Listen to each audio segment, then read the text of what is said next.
হাসিনা বুবু, আরে হাসিনা বুবু, কতদিন থাকি তোমার সাথে আমার মেলামেশা বন্ধ। আজকে অনেক দিন পর তোমার সাথে দেখা। আমার মনটা ছটপট করতেছিল তোমাকে দেখার জন্য। একটা পলক দেখার পর আমি তোমাকে একে কতটা মিস করি সেটা বুঝতে পারছি। তুমি ভালো আছো না? মোদি, তুমি যে মিল দিতে পারো সেটা আমি বুঝি। এমন মিল দাও দিয়ে পিছনের মধ্যে আবার খিল দাও, এটা কি ঠিক করো? তোমার কাছে আমি পিএস চাইলাম কতগুলা, 100 টাকা পিএস চাইলাম, তুমি সেটাই দিলা না। শেষে তোমার সাথে দেখা করতে চলে আসলাম তোমার দেশে। এখন তুমি আমাকে বোঝাচ্ছ অন্য কিছু দিয়ে। কি করব বলো, দেশের যে পরিস্থিতি, মুরগি খুঁজি টিটি টিটি। তোমাকে খুঁজে পাইলাম এই জন্য শেয়ার করতেছি। এখন ফোনে তো আর এসব কথা বলতে পারি না। তো আমি যেটা বলতে চাচ্ছিলাম আর কি, আমাদের দেশে পেঁয়াজের সংকট, আর নগদ সময় প্রেসিডেন্ট হয়েছি, পেঁয়াজ যদি সংকটে ফেলায় দাম বাড়ায় দেই, প্রথম প্রেসিডেন্ট হয়ে তো জিনিসের অভাব দেওয়া যাবে না জনগণকে, এই জন্য দেই নেই। মোদি ভাই, বলতে গেলে তো আরো অনেক কিছু আমি দিয়েছি, গোপনে ও প্রকাশ্যে সবকিছুতে আমি তোমাকে হেল্প করেছি। আর আজকে আমার যখন অভাব আসছে, তোমার হাত কাছে হাত পাততেছি, সেখানে তুমি না করতেছো আমাকে। তোমাকে 500 মণ ইলিশ দিয়েছিলাম, জনগণ আমাকে কত গালিগালাজ করছে, বিক্ষোভ মিছিল করছে। আমার দেশের মানুষ, 90% দেশের মানুষ ইলিশ মাছ খাইতেই পারে না, সেখানে 500 মণ ইলিশ তোমাকে পুজোর উপহার হিসেবে দিয়েছিলাম। এটা ঠিক করিনি আমি। আমিও তো তোমাকে অনেকভাবে উপকার করেছি, সেগুলা কি আমি এখন বলবো? যাই হোক, মুখ না খুলি।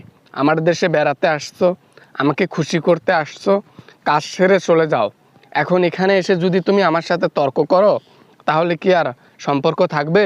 ভালো সম্পর্ক নষ্ট হতে বেশিক্ষণ লাগবে না। এই জন্য বলি, তুমি রাতে আমার সাথে হোটেলে দেখা করিও। পাড়ার পর পাড়া তোর সাথে সম্পর্ক রাখার কারণে, তোর দেশের মানুষের সাথে সম্পর্ক রাখার কারণে, ইন্ডিয়ার সাথে সম্পর্ক রাখার কারণে আমাকে কোটি কোটি মানুষ দেখতে পারে না। ভালোবাসা থেকে বঞ্চিত হয়ে গেছি। তোর জন্য এত কিছু করে তুই আবার নেগেটিভ পাশে নিয়ে যাস? এত বড় সাহস তোর, স্পর্ধা তোর! এটা তো নতুন কিছু নয়। তোমাকে ডাকছি, তুমি আসছো, তোমাকে খাইছি, তুমি খেতে দিছো। এখন আবার খাইতে চাচ্ছি, তুমি আবার না করতেছো কেন? এখন ইন্ডিয়া হচ্ছে বড় দেশ, আমি তার প্রেসিডেন্ট। সম্পর্ক ভালো রাখতে গেলে তো কিছু বিনিময় করতে হবে, তাই না? যা চাচ্ছি তা দাও, এত কথা বাদ দিয়া। এটা কখনোই সম্ভব না গোবর খাওয়া মোদি। ওরে হরে কৃষ্ণ মোদি, ওরে টাকলা মোদি, তোর সাথে সম্পর্ক কবে যে শেষ করব এটার বাহানা খুঁজতেছি। তোর সাথে সম্পর্ক যেদিন শেষ হবে, শান্তিতে বসবাস করব, লোকের ভালোবাসাও পাবো। আল্লাহ কবে যে আমার এই আশাটা পূরণ করে দেয়।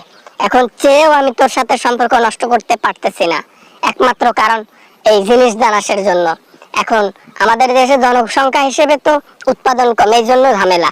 কিছু করার নাই, এখন কিছু করার না থাকলে উপায়ও নাই।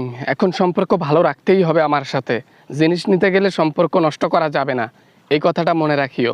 ব্যস্ত আছি, পরে কথা বলবো, হ্যাঁ? তাই নাকি? এত অবহেলা? অবহেলার একটা সীমা থাকা দরকার। একদিন আমিও এই পিছু টানটা দেব, শুধু সময়ের অপেক্ষা। জনগণ আমাকে তোর জন্য ভালোবাসে না।